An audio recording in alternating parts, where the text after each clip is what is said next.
Ok. Bom, eu coloquei esse título, Include de algoritmo, que eu entendo para todo mundo que trabalha com C++, é natural usar STL. Tem alguém aqui que usa C++ e não usa STL? Só para eu saber. Não usa o quê? Desculpa. STL. Levantar a mão. Esse daqui sabe que tem STL e sabe usar relativamente bem, acredito, as funcionalidades. Obviamente que o objetivo não é chegar e explicar todas as funções que tem ali dentro, e esse não é o propósito. Mas eu quero estabelecer uma conexão com isso. Tá? E, na verdade, eu quero falar o que tem por trás disso. Isso é mais importante, tá? Do que saber usar. Saber usar, a gente lê a documentação e acabou. Tá? Mas, para se criar isso, precisou-se disso. Tá? De uma obra que influenciou, acredito, a STL, a gente vai perceber isso ao decorrer da palestra. Tá? Que é, vamos começar com esse seguinte título: o que é algoritmo? Tá? Todo mundo tem uma definição de algoritmo, falam que é receita de bolo, etc., mas não tem nada a ver com isso. Uma definição formal é isso daqui, né? Um conjunto de regras que tem uma saída específica a partir de uma entrada específica. Essa definição que o Nuff colocou, e isso daqui é o header, tá, de um artigo que ele escreveu em 1977, tá, mais especificamente em abril de 77, para a Scientific American, tá, onde ele fala mais ou menos do que são os algoritmos. Em 1967, eu acredito que esse assunto era equivalente ao Deep Learning hoje. Tá? Então era um negócio extremamente exótico, ninguém sabia o que era, e ele escreveu um artigo que eu acho que é uma pérola, uma joia. Tá? Saiu nessa revista aqui e saiu nesse livro, tá? No coleta de papers que ele tem. Eu até trouxe esse livro para vocês darem uma olhada, e está marcado a página onde inicia esse artigo. Eu vou passar para vocês darem uma olhada. Tá? Não é sorteio isso aqui, esse é meu. Tem sorteio no final? Não tem sorteio. Isso é meu. Ok? E o que eu gostaria que a gente setasse, né, nessa palestra. Talvez os algoritmos para uns ou outros sejam triviais, até mesmo a implementação deles. Mas o que acontece? Em 1977 não existia C++. Okay? E aí o grande lance é que ele descreve esses algoritmos que a gente vai mostrar aqui implementados em C++ em pseudocódigo, no estilo receita de escrever Donald Knuth. Algoritmo A, algoritmo B, algoritmo C, passo 1, passo 2, passo 3. E aí, o que é interessante disso tudo? É ver o que ele conseguiu cobrir em 1977 sobre esse assunto. E como esse assunto, ou a fundação disso que ele está cobrindo, é usado, pelo menos no meu dia a dia, eu sempre estou usando uma dessas funcionalidades. E acredito que vocês, diretamente ou indiretamente. Tá? Então, estou passando aqui para vocês darem uma olhada nesse artigo. Então, a ideia é fazer uma homenagem aí para esse artigo, para essa obra. A gente vai fazer um aquecimento. Essa palestra, acho que ela tem 2 ou 3 sessões, desculpa, 3 ou 4 sessões, e uma delas é o aquecimento. Para falar o que é algoritmo e a linguagem de programação. Primeiro, algoritmo, cara, não necessariamente tem uma relação direta com a linguagem de programação. Você usa a linguagem de programação para materializar o algoritmo, mas o algoritmo é um conceito mental. Tá? É alguma coisa que você quer realizar. Tá? E talvez a palavra é inspirada desde lá de trás da matemática. Então, um algoritmo clássico, que é datado como um dos primeiros conhecidos e formulados, é o algoritmo de Euclides, né? O máximo divisor comum. Então, você vê ali uma representação geométrica, uma representação de fluxograma, uma relação de recorrência, okay? Uma série de pontinhos e um código aqui que é um pseudocódigo, tá? No estilo Cormen de algoritmos. Então, porque isso daqui é válido para a gente descrever, né, o algoritmo em si, mas para executar a gente precisa de uma linguagem de programação. E a gente vai executar com C++. Tá? Então, por exemplo, essa ideia daqui é diferente dessa ideia daqui. Tá? Por quê? Porque essa ideia é uma ideia iterativa, tá? Ou imperativa. E aqui é uma ideia recursiva. Então, a linguagem de programação, a gente consegue ter uma implementação e ter outra implementação. Aí é uma questão de eficiência. De eficiência. Apesar que, se a gente olhar esse algoritmo aqui, tá, eu garanto que vai chegar, tá, quando ele for convertido para código de máquina, vai chegar alguma coisa muito parecida com isso. Tá? Por quê? Porque é o recursivo. Isso aqui é uma coisa que a gente consegue enxergar. Tá? Mas então é desse jeito que a gente consegue materializar o código. Opa, estou tweetando aí, eu já estou percebendo. Então é o jeito que a gente consegue materializar esses algoritmos no computador. Bom, sobre esforço computacional.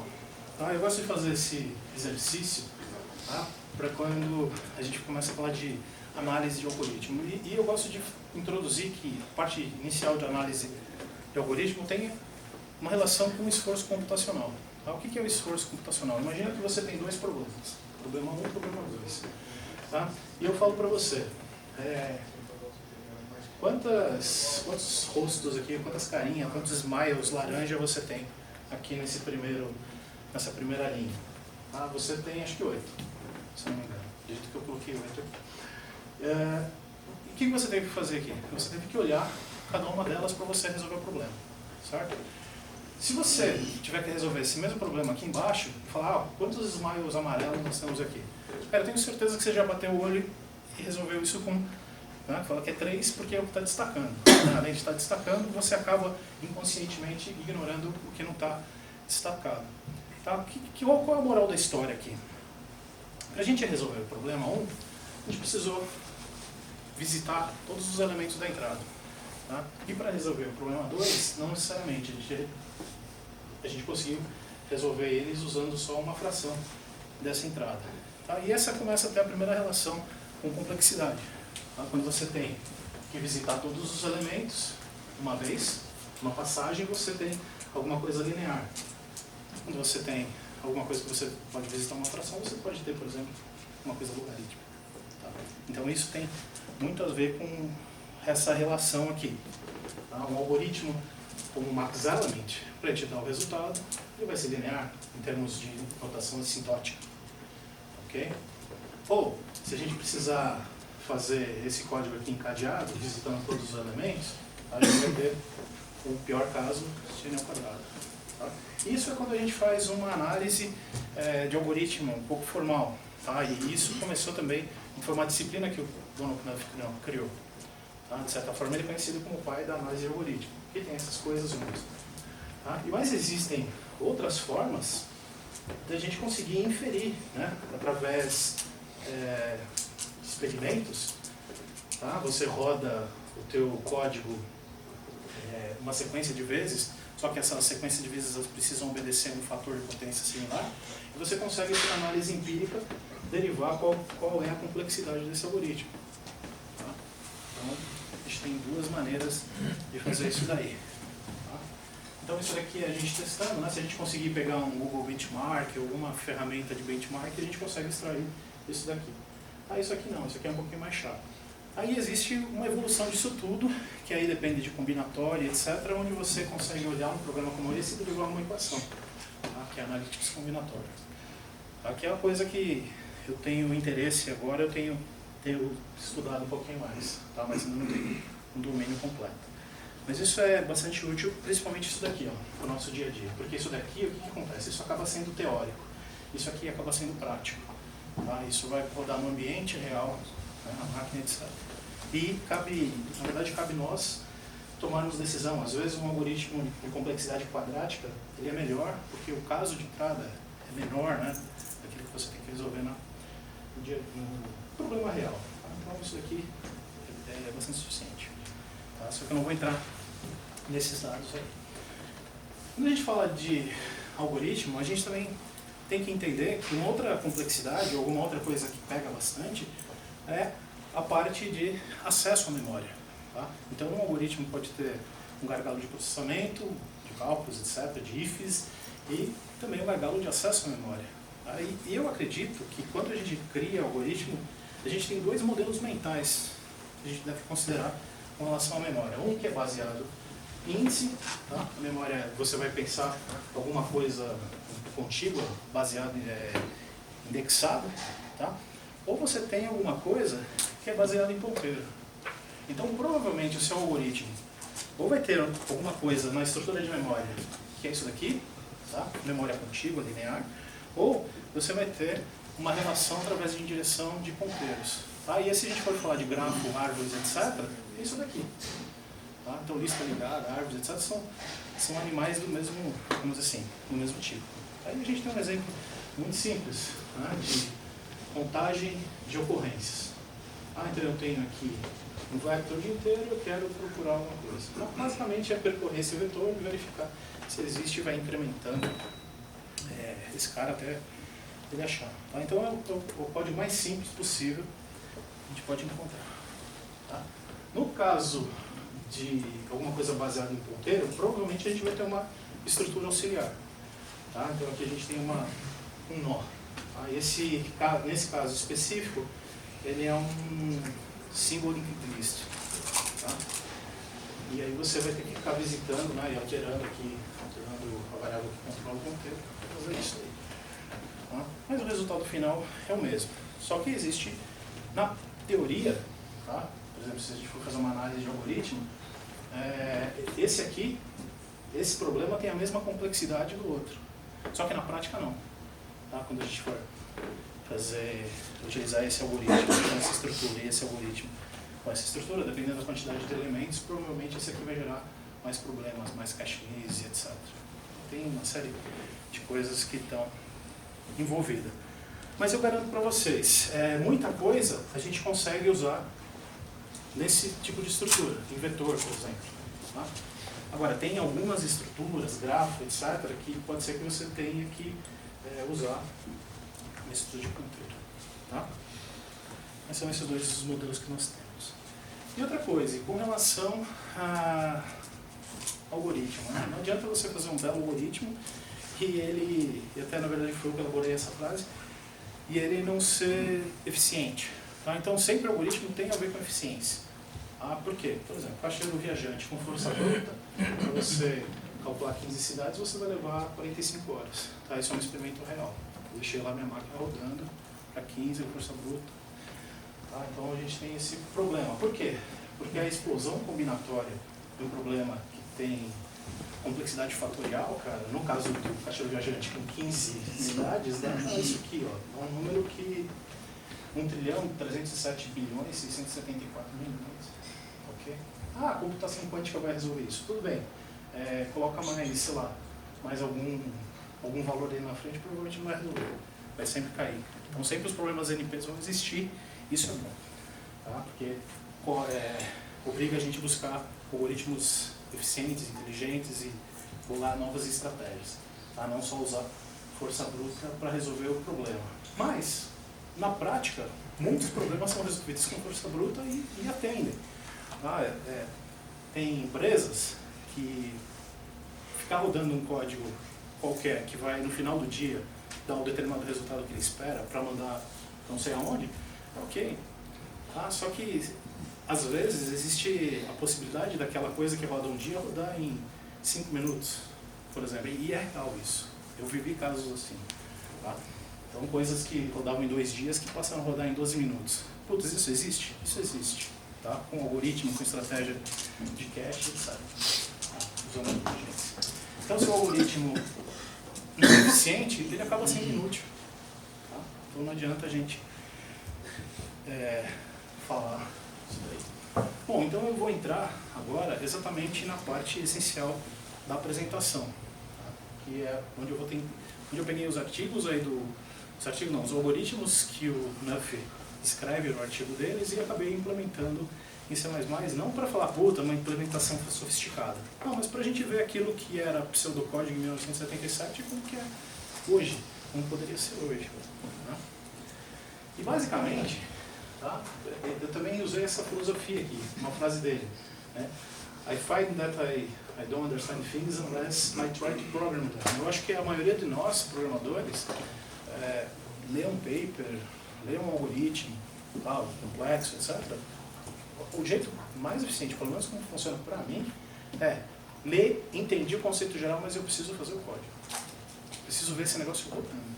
Você entendeu? Porque é aí que você tem os corner cases que você tem que tratar. Tá? Eu fiz uma especialização em algoritmos da Universidade da Califórnia. E um dos exercícios era implementar um simplex. Legal, eu sei usar no Excel simplex, eu sei fazer isso, sei fazer aquilo, tá? Eu sei pegar a biblioteca do Google, o RTools e usar, legal. Só que lidar com o algoritmo, lidar com os corner cases, problemas de ponto flutuante. Ah, uma coisa é você entender a ideia geral e outra coisa é, você quer de fato dominar? Vai lá e implementa. Tá? Não é tudo que a gente precisa dominar, às vezes a ideia geral é o suficiente, tá? Mas a parte legal é a parte que você mostra que você entendeu de fato, é quando você vai lá e codifica e depois aplica isso. Tá? Então, esse artigo do Donald Knuth, ele tem os seguintes subtítulos. Tá? Searching Computer Memory, The Advantage of Order, Binary Tree Search, Hashing, usando o Linear Probing, e Improving and Successful Search. Tá? Então, basicamente, são 5 estratégias que ele vai definindo no artigo dele. Então, a primeira acaba sendo trivial. Você tem uma área de memória. Tá? No caso do Donald Knuth, ele usa 2 sets de estrutura de dados para mostrar os exemplos dele. Tá? Uma é usando uma lista de nomes e outra é usando uma lista de de palavras e as frequências das palavras em livros até, sei lá, até um determinado plano, né, o que era mais utilizado. Para eu simplificar a brincadeira, eu fiz o seguinte, eu só montei a estrutura principal, né, que ia ser usada lá mais na frente, e falei assim, eu consigo com ela fazer o que o cara fazia com a lista de nomes. Tá? Então eu peguei a lista das palavras e criei aqui ela como word count, que é coisa como se fosse uma tupla de palavra e a quantidade de ocorrência dessa palavra. Tá? Então o nosso set de dados, teoricamente, é isso daqui. Então, ele imaginou que isso estivesse na memória, por um acaso isso foi organizado por frequência, tá? Não por ordem de lexicográfica, né, das palavras. Então o que acontece? Quando você tem um array, você tem uma estrutura de dados linear ali, né? O melhor que você pode fazer para achar alguma coisa é visitar cada um dos elementos. Se você não tiver nenhum hint dessa estrutura de dados, nenhuma hint da organização, o melhor que você pode fazer é perguntar, você é o fulano, você é o ciclano, você é o beltrano. E aí a gente vai conseguir entender o seguinte, tá? Qual é o meu pior caso nesse algoritmo? O meu pior caso é não achar. Não achar demanda você visitar todos os elementos, certo? E aí você pode implementar isso das diversas maneiras possíveis.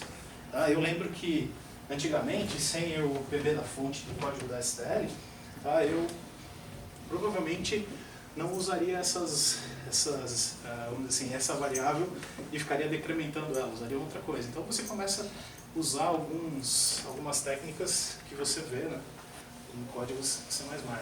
Tá? Por exemplo, você vê muito o código do Stepanov, quando você olha na STL, que ele usa o first, ele usa o last internamente no algoritmo e muda o estado. Tá?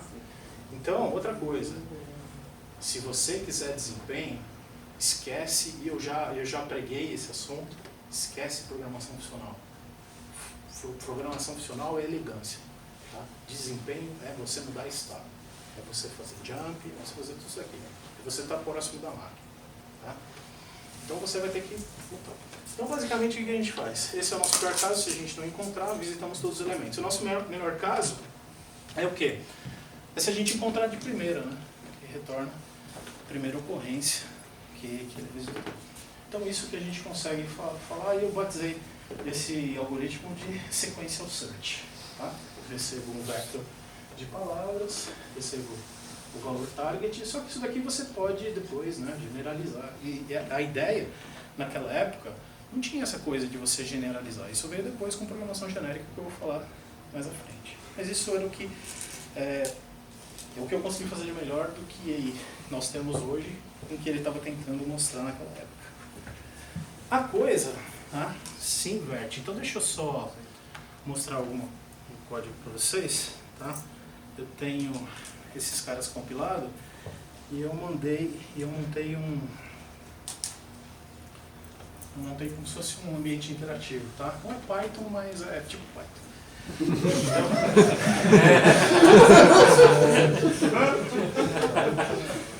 Mas vamos lá. Chama-se Cout CIN, né?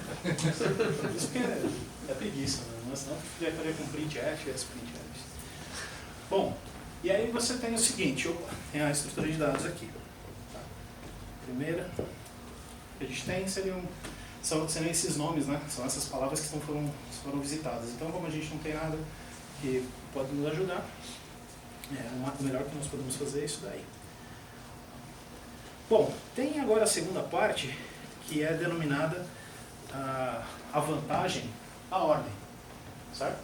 A vantagem da ordem é o seguinte, bom, eu agora já sei que essa estrutura está ordenada. Então significa o seguinte, eu posso usar uma estratégia diferenciada aqui.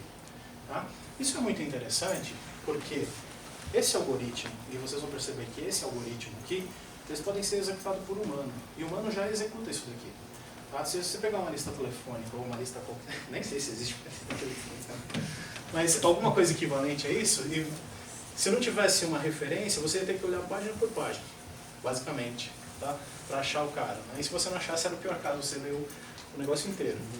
Ah, mas aqui não, né? Você, aqui no meio, você vai fazer o quê? Ah, vou abrir no meio, vou abrir próximo da palavra que eu acho que eu estou procurando, tá?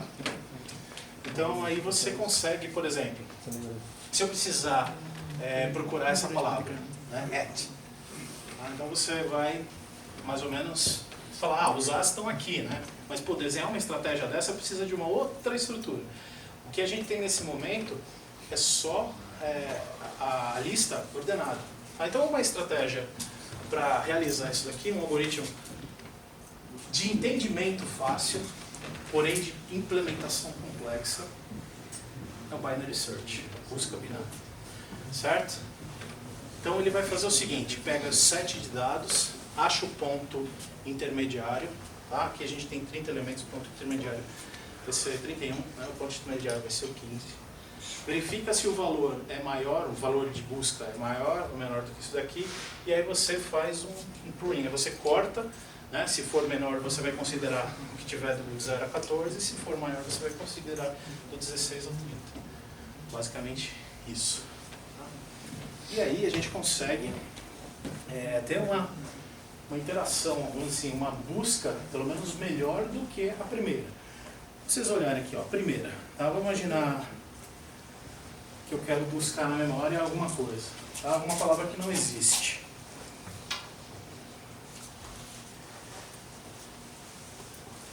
Certo? Essa palavra não é tão aleatória assim, tem uma história. Vamos falar que ela não existe, o que vai acontecer? Tá? Eu tive que visitar todo mundo e aí eu coloquei aqui o sinal aqui, ele não achou, né? Se ele tiver mais ou menos aqui, ó, quero procurar a palavra on, eu tenho que visitar apenas aqueles elementos. Isso é uma busca sequencial.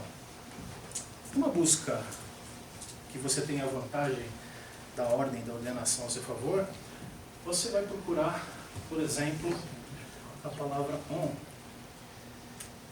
e vai perceber o quê? Que o set foi menor, o set da visita. Por quê? Porque ele vai particionando ali o que ele tem que encontrar. Tá? Então ele vai pulando. Isso aí. Ou seja, a gente vai voltar naquele primeiro exercício lá que a gente fez no aquecimento, que eu não precisei visitar todos os elementos, tá, para conseguir uma busca eficiente. E por acaso, a busca binária, a eficiência dela é logarítmica. Tá? Isso é muito interessante. Bom, então um algoritmo que realiza a Binary Search, esse algoritmo aqui. Tá? Eu tenho o meu vector. Tá? Eu estou evitando. Por que eu estou evitando usar iterator aqui? Não é porque é ruim, não. É porque não existia iterator lá no código do NUF. Né? Não existia índice. para ele. Então, ou existia ponteiro, né, ou existia índice. Tá? Mas o L e o R é como se fosse nosso peguinho e nosso mente. Tá? Literalmente, porque isso daqui é um intervalo fechado aberto. Tá? Principalmente isso. Então esse código aqui, naquele set vai funcionar, que é uma maravilha. A gente acha o ponto intermediário, faz a comparação, é igual, achei, retorna. É menor? Então o que eu pego? Eu desloco à direita para o cara ponto do meio. Se for menor, eu desloco à esquerda para o próximo elemento a partir do meio. Isso tem uma coisa curiosa. O fato de esse algoritmo estar utilizando um intervalo fechado aberto permite a gente evitar um passo aqui, que é o quê? Você fazer a subtração. Certo? Porque o mid aqui já é o final, né? Já é a fronteira final daquele elemento. Então a gente só precisa fazer uma adição, tá? Que é o deslocamento inicial. Aqui seria o deslocamento final. Perfeito. Exceto, qual erro tem aqui? Tem um erro. Tem um erro, e esse erro não foi o erro que eu achei, tá? Mas eu entendi, no algoritmo descrito pelo Knuth, é isso daqui o código. Tá? Acho que é no meio da palavra. Qual que é o problema? A palavra off, ele pega justamente no meio dela aqui, ó. Fica só F. Tem a ver com o meio. Tem a ver com o meio, não é isso. Entendeu? Tem a ver com o meio. Tem uma coisa que acontece muito em algoritmo, principalmente quando você lê um algoritmo não implementado, a ideia. Muitas vezes o pessoal usa o conceito matemático, né, de domínio, certo? E aí no conceito matemático de domínio dos números naturais, números inteiros, etc., o número vai de tal até infinito. O computador não tem infinito. Já dei a dica. Certo? Então existe um grande problema aí. Quando o set for... Esse é o grande problema disso daqui, por quê? Porque talvez esse algoritmo pode rodar anos e não vai dar problema por causa do set de dados que está entrando. Mas vamos fazer uma brincadeira aqui. Tá? Se o meu bound, né, se a minha extensão começasse no zero, tá? O meu size t max é aquilo tudo, certo? Quando eu for fazer essa operação aqui, tá? Isso, e supor que o que eu quero encontrar está do meio para o final, certo? O ponto do meio vai ser calculado dessa maneira, tá? O upper bound mais metade do que foi encontrado e vai dar esse número aqui, certo? E dividido por 2, isso daqui vai acontecer o quê? Vai dar esse número aqui, certo? Só que na verdade, esse número aqui não cabe no size t, certo? E aí a gente traz o algoritmo para a vida real. A gente traz para saber que nós temos domínio. Cara, isso aqui também é uma das causas que dá problema em algoritmo. Você acha que está certo, porque talvez você não teve o test case certo para cobrir aquele domínio todo. Tá? Isso e na verdade essa é uma das maiores dificuldades da implementação do binary search. Tá? É como você resolve isso daqui. Tá? E aí você se ferrou, porque vai dar aquele valor. No caso, vai dar um overflow. Tá? E aí o teu algoritmo vai jogar isso daqui para a primeira parte, né? Se ele vai continuar o algoritmo, ele vai jogar isso para a primeira parte, tá? Para onde não está a informação. Eu chamei isso de calcanhar de Aquiles do binary search. Esse é um deles. Tá? O outro problema do binary search às vezes tem a ver com o fato de você não estar usando ele no conceito de intervalo fechado aberto. Como é que a gente conserta isso? Tá? Oi? Não, tudo bem, mas a gente, o limite também ia entrar, né? Ia entrar na conta, sempre ia pegar. Tá? Mas basicamente a gente faz o seguinte,